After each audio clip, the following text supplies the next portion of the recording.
Lamburger. It's comics and shots, a completely improvised semi-comedic music by Howard Stern's Mick the Nerd and YouTube and TikTok's Mick the Maverick.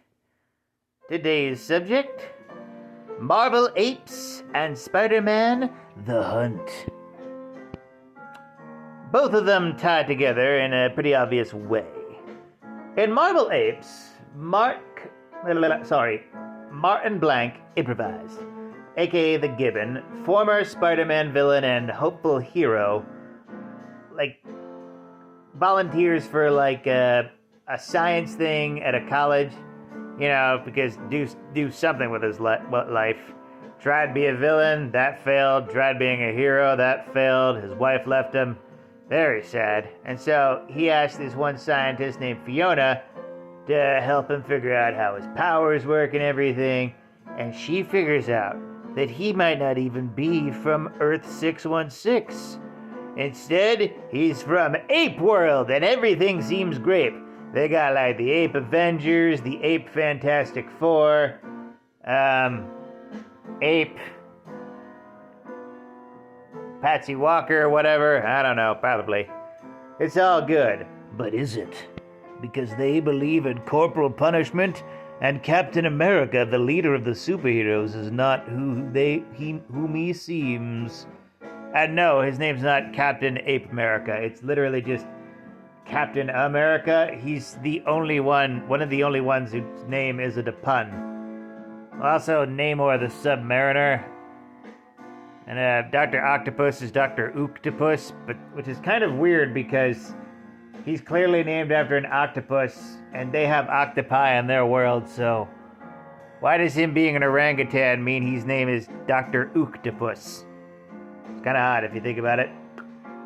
But without spoiling anything, it's a really good story for Martin Blank. It's pretty much is his story, and it ends with him saving the day and finally getting closure. ... Spoiler alert.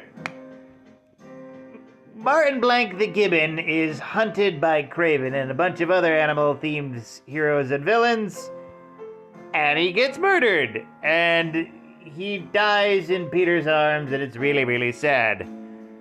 And I feel really conflicted about that because the death scene is actually really good and touching, but also he had a happy ending in Marvel Apes. He was fine, and his story came to a logical closure point. And then 11 years later, Nick Spencer brings him back just to kill him off and make Spider-Man feel sad. Utterly unnecessary. Utterly unnecessary. Bring him back to life, please, just for the sake of it, because I hate when they do this. I hate when they bring back an obscure character just to kill them off. What's the point? It's what they're thinking, better than them being in comic book limbo. That's DC Comics, goddammit, and Marvel, they're probably just living their lives. Yeah. DC Comics killing off characters is canonically a mercy killing. Marvel, no such thing. Just say that Martin Blank married the Professor Fiona from the previous book, and has tea with Speedball and Apex. Is that so hard to do? Is that so hard? Ugh. Or if you want to still say he's dead, have X Factor find his mutant DNA, clone him, and say that he was brought back to life on Krakoa. I'm just saying, they brought Sebastian Shaw back to life. Why not the Gibbon? And then give him ghost powers. I don't know. Something. Multiverse powers, I don't know. The ghostly Gibbon. Copyright Mick the Maverick. Marvel, hire me. I have ideas. Yeah. But if you think about it this way, I think of Marvel Apes as the true ending for the character, and everything else in alternate future timeline.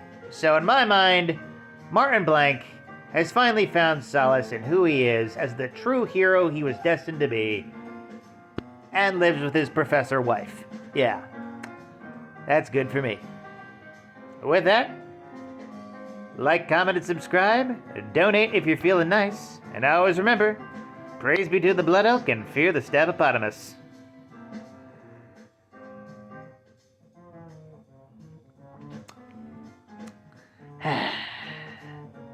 That's cafe music in the background. Yeah.